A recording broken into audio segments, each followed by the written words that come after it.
I would like to present my OKWU Capstone presentation, and my name is Deborah Dennis. My professional goals will be included on the next slide. My professional goals include being an instructional leader, a servant leader, a compassionate leader, to be spiritually grounded, to pass and take and pass my superintendent's test, and to pursue a doctorate in educational leadership. My educational philosophy will be on the next slide. This philosophy is one that I have used over the last many years, and it's one that places student achievement as the highest goal. I believe that it is so important to create a culture of safety and learning for students to excel to their highest ability. This culture is established by creating effective procedures and explicit strategies that promote clear classroom management. The most important priority in my classroom is developing relationships and demonstrating love to all students and their families. Building this bridge between school and home is the connection to establish parental support and confidence in the classroom strategies that will be utilized for their children. I had the unique opportunity as a young child to watch my grandparents be amazing teachers. Their influence in my life has shaped the teaching philosophy that I have today. The example of meeting needs of their students and exhibiting professionalism in appearance, attitude, and action is something that I will never forget.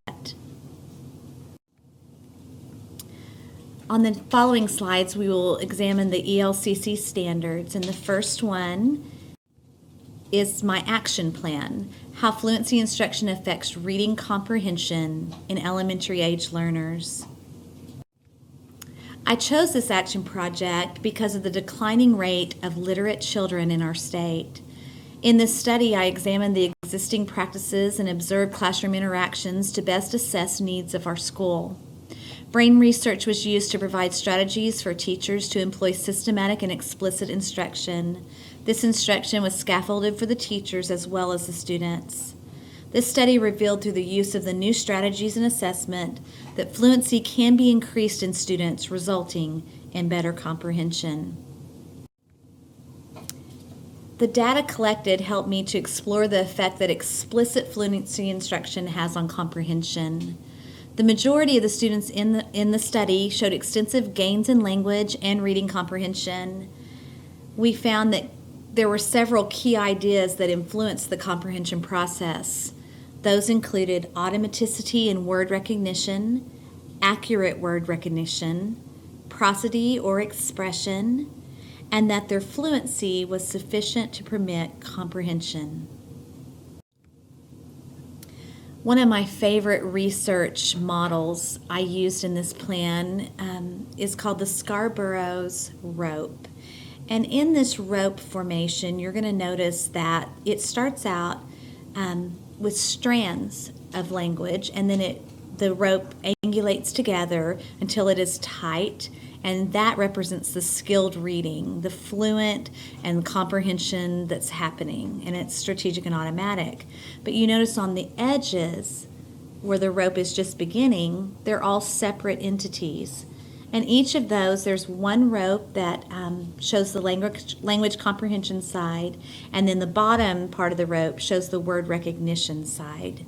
Both of those are needed together in order to have skilled reading.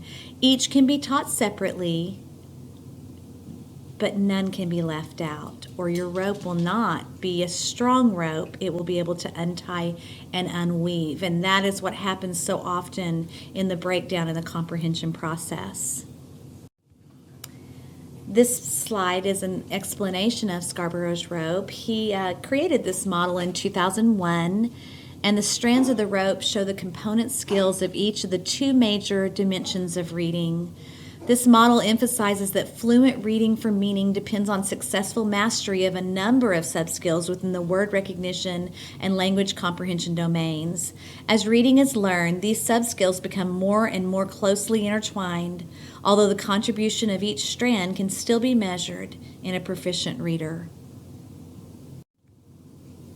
Another visual that I used is a wonderful one as well. It is The Simple View of Reading by Goff, Jewell, and Griffith in 1992. They created this view showing that decoding plus comprehension actually equals reading. It takes both of those, just like it showed on Scarborough's rope. Decoding which includes phonemic awareness, phonics, and fluency, and then the comprehension process, which is fluency, accuracy, expression, vocabulary, students' interaction with text, sensory images, making connections, determining importance, questioning, predicting, inferring, and synthesis. Those items together will create the reading process, the comprehension process that we hope to achieve. So this is a powerful but simple concept, and that in that it states reading comprehension is the product of two intellectual domains: printed word recognition, which is decoding, and higher level thinking processes, which is language comprehension. Goff and Turner did this research in 1986, so it's not a new concept, but it still is true today. If either word recognition or language comprehension is impaired, overall reading proficiency is impaired. Conversely, if word recognition and language comprehension is proficient, then overall reading proficiency is attained. I always like to include the brain as part of my PowerPoints or my studies that I do because it is directly involved in the literary process. And I show you in this example of the human brain the regions that are involved in spoken language. That's the oral language that's so important for children to have in their vocabulary explorations and just in simple conversational talk. There's also the visual word form area, the visual cortex, and the phonemic representation planum temporal. And you'll see all those areas are areas that have to be addressed when a reader is proficient. So modern neuroscience has been working, and I've been reading and researching many of the studies. The brain-based strategies used in this plan have taken the focus group students to higher levels in reading. Modern neuroscience has shown that change can be accomplished in minutes, not weeks, months, or years. Whenever you learn new information, groups of neurons in your brain work together to help you learn. When these neurons fire at the same time, the brain rewires itself to make performing the learned skill automatic. Neuroplasticity is the brain's ability to change and grow. Our brain is continually reorganizing itself in response to our thoughts and activities. The mind is actually selectively refining its processing capacities to fit each task at hand. It does not simply learn, it is always learning to learn. Because of neuroplasticity, it is possible to rewire our brains to learn anything. This is another model of research that I use that's called the four-part processor. This ties the study from the reading to the brain in that these are the four main areas of the brain that are involved in the literary process. And Adams in 1990 gave us a wonderful model that we can use so that we can see this process.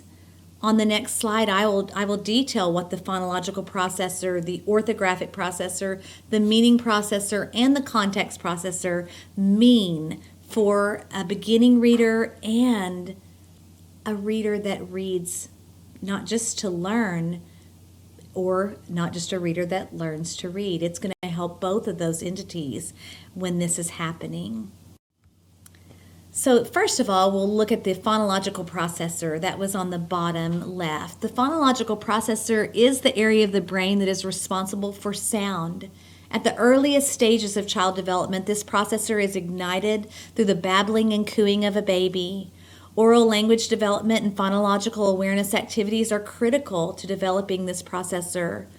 All of these activities can be done literally in the dark because no print is used, only sounds. Next is the orthographic processor. It was on the the bottom right side. The orthographic processor is the area of the brain that deals with written expression. This is the area that is ignited when a letter is recognized or a word is read.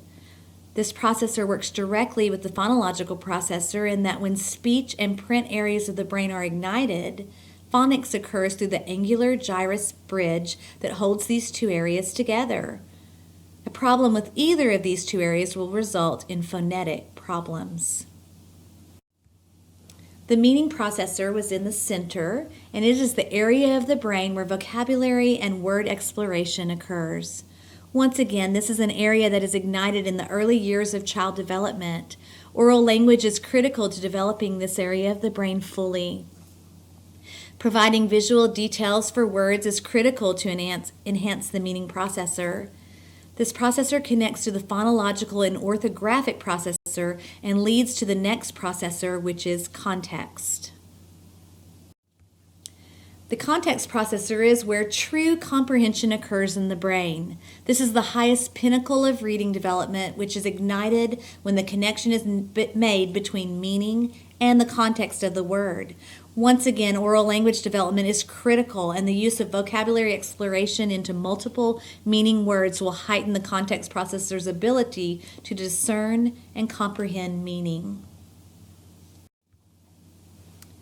So the implications and the conclusion of this plan help me to explore the effect that explicit fluency instruction has on comprehension by second and third grade students. Although many students had gains, we need to continue with this project throughout the remainder of the school year. Once again, the goal is reading fluency that is sufficient to support comprehension. It will be revealed through final benchmark tests and OCCT testing results. The key ideas that were discovered in the process of this action project are automaticity in word recognition, accurate word recognition, prosody or expression, and sufficiency to permit comprehension. All of these factors influence the processes and products of comprehension. Students achieving a level of accuracy and speed that allowed them to focus on the meanings of the text scored highest on all comprehension assessments. For Standard 2, we did a curriculum analysis.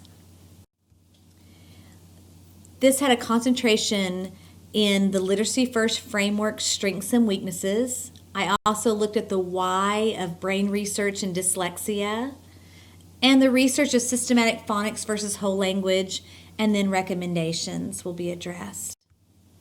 First of all, I looked at for our district, we use the Literacy First assessment tool, but we also have designed our own frameworks of Literacy First that is our literary process.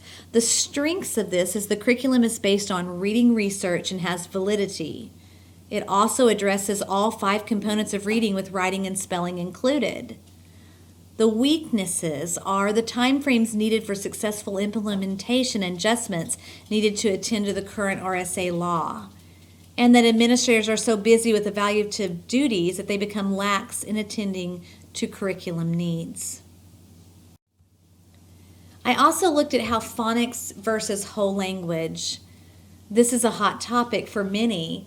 The systematic phonics method is phonological awareness activities, print awareness, explicit phonics instruction and decoding, vocabulary, and it believes that fluency is the bridge to comprehension.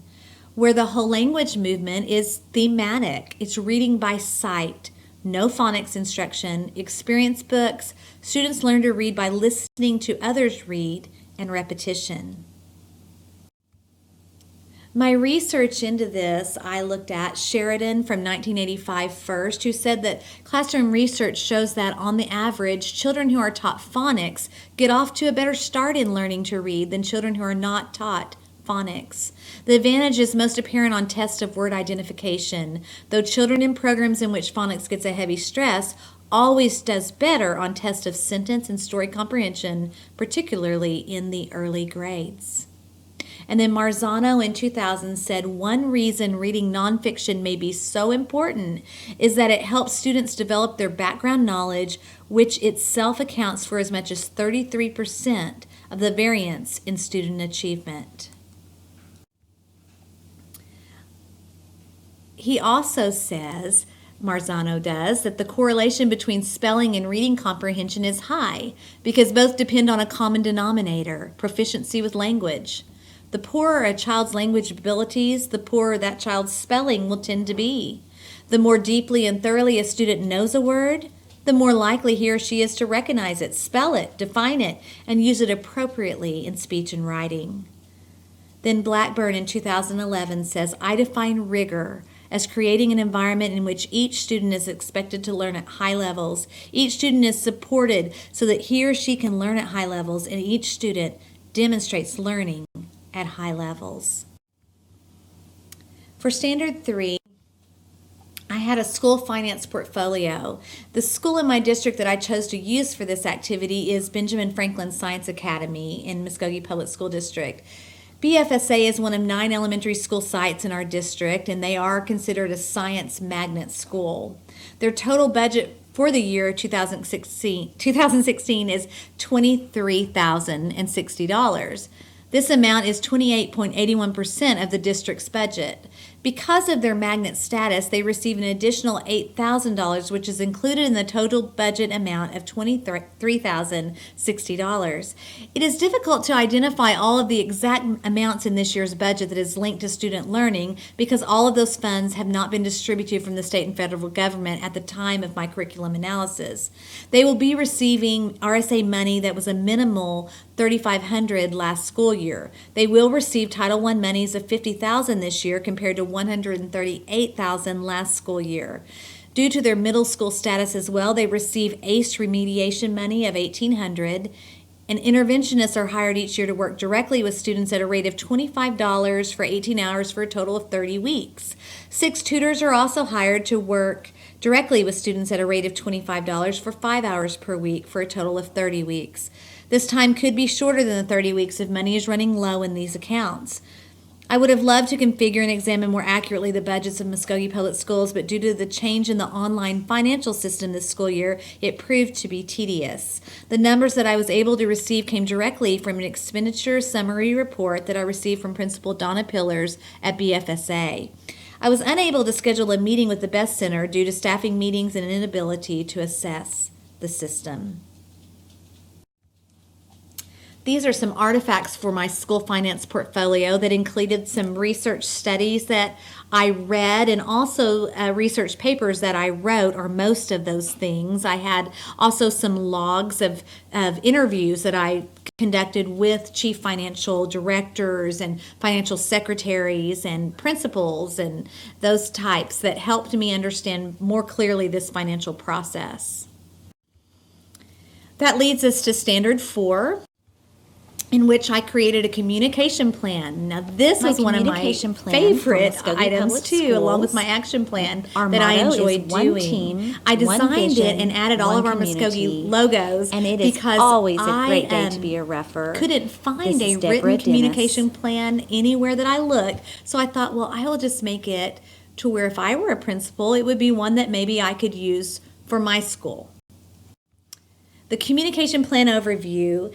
It includes the Muskogee Public Schools District's I-20's vision to improve internal and external communication systems, to create open two-way communication among the staff and community, to involve and inform all stakeholders of district policies and changes, and continue partnering with Suddenlink Cable Channel 15. We will continue providing and updating district school web pages.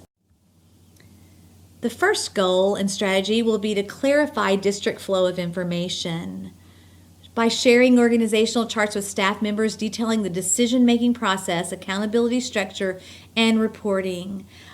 Use clear, concise, and professional style for all district publications, and make sure that they address diverse audiences.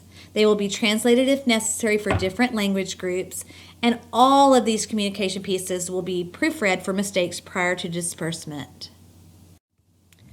Number 2, we will provide ongoing support and training for Muskogee Public Schools. The training sessions and support will be provided through principal meetings in the areas of training teachers and staff to convey the school message. We will provide subscriptions to organizations and school communication publications to transfer important information and ideas to administrators. The district will also provide communication training sessions for site-level staff members. Administrators will be provided with fact sheets and other communication tools when needs arise.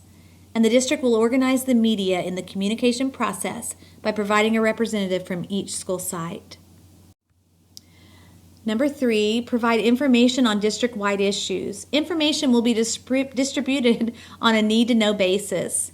External publications and news releases will be provided to all employees through the district website. Issues of immediate concern will be addressed by condensed FYI sheets to staff and parents. We will utilize the district's Channel 15 Suddenlink television station to provide information to the community, both internal and external. And we will utilize local radio stations to provide important information to the community, both internal and external. Number 5, we will publish and distribute informational material. The district and school site brochures or handbooks, an internal newsletter, MPS News will be delivered bi-weekly, press releases as needed, budget documents, and informational pieces on the district website. Number 6, we will directly communicate with faith-based organizations and civic and community groups.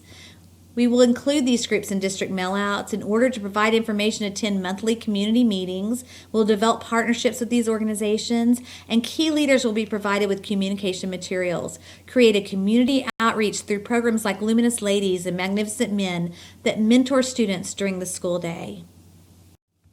And number 7, we will obtain community visibility. By actively attending community organization meetings, participating in local service clubs, we will host MPS forums or meetings in a town hall style and attend and encourage staff attendance to district athletic events. We will connect with faith-based organizations. And number 8, we will highlight faculty, staff, and students' accomplishments. Highlight faculty at monthly school board meetings. We were going to highlight the faculty, staff, and students' accomplishments on our local Channel 15 television station. We will produce a biweekly newsletter, MPS News, to highlight student achievement and staff accomplishment. We will reward exemplary customer service with the MPS Refer Award and participate in quarterly cabinet meetings at school sites to highlight professional learning committees or PLC's grade level presentations. For assessment and accountability, we will use benchmarking, focus groups, surveys, website, and interpersonal contact. For Standard 5, this again states my philosophy of education. On this subject of my educational philosophy, I will refer to 6 questions regarding my personal teaching strategy to explain in detail my philosophy of education and student achievement. Teaching is a ministry that is not to be taken lightly. We are shaping the future of young minds to develop leadership qualities that will ensure their success in a global society, as well as providing a kindred spirit of a family unit in the relationships that we impact as we strive to meet the unique needs of each student in our classroom. My best learning experience I wanted to include in this because, we can learn a lot from our past leaders. And in my 2nd grade class, there was a lesson presented by Mrs. Tippy on prepositional phrases that I can still visualize today. She presented this lesson in such an engaging way with visual representations of a squirrel and a large tree. She wrote prepositions on index cards in red marker. She wrote, "The squirrel ran blank the tree" in green marker on a sentence strip. This sentence strip was placed under the squirrel in the tree display. She taught this lesson in whole group and modeled how to do the game to us. We took turns placing a word in the sentence frame and reading the sentence out loud to check for if the sentence worked. She did this again the next day, and then she placed it in a literacy center. This method or strategy of teaching has stayed with me for 40 years. She demonstrated a lesson by teaching with systematic, explicit instruction by scaffolding a visual representation of a basic language lesson. Instead of using a lecture and worksheet format, she engaged the children in a fun and exciting way. Collaboration was regularly experienced in her classroom by allowing us to have shoulder buddies or small groups for instruction.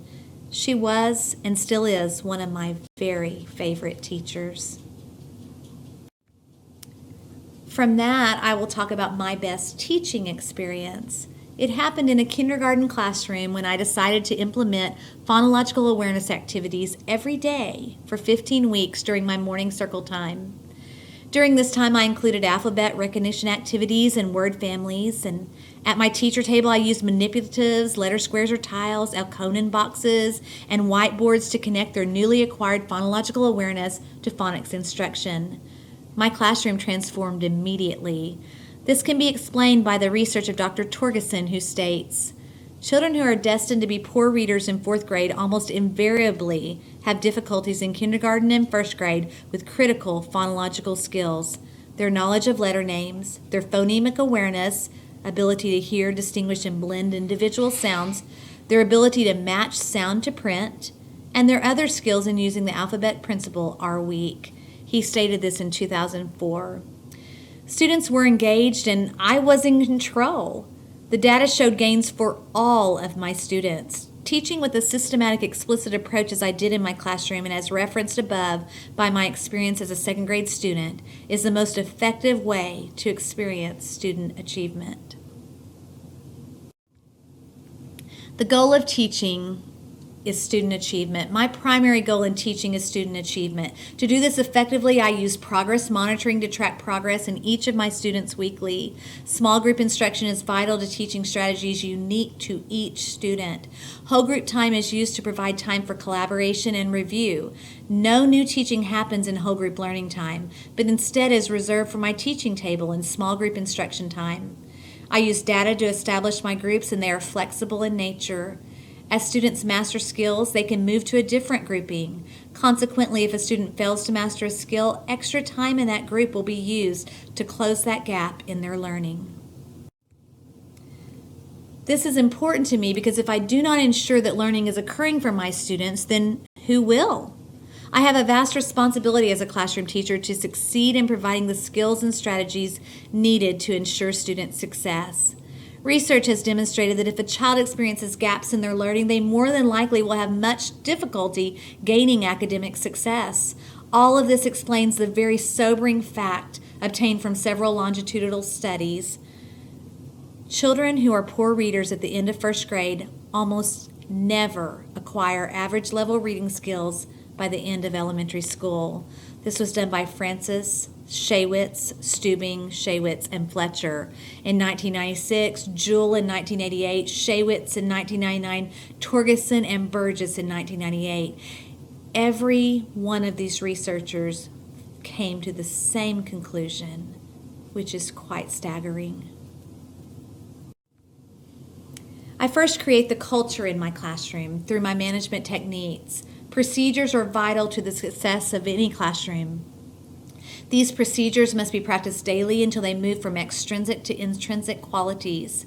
This practice will continue for the first months of school. A procedure must be created for every item in your classroom. This will take some time to develop and must be thought about closely before school begins. I also use the Literacy First frameworks for my morning instruction. This framework displays a teaching schedule of 2 hours and 30 minutes of literacy instruction daily. I use 1 hour for whole group instruction where I review previous material, establish peer relationships, create a kindred culture, and use close reading strategies. I use 1 hour for small group instruction where I use my data to drive my instruction of skills. All of my small groups will have an objective tied to the skill that is known by the students and will be instructionally appropriate. 10 minutes will be used on writing instruction that will promote fine motor skills and creativity. The final 20 minutes will be used for MERP, which is Monitored Independent Reading Plan.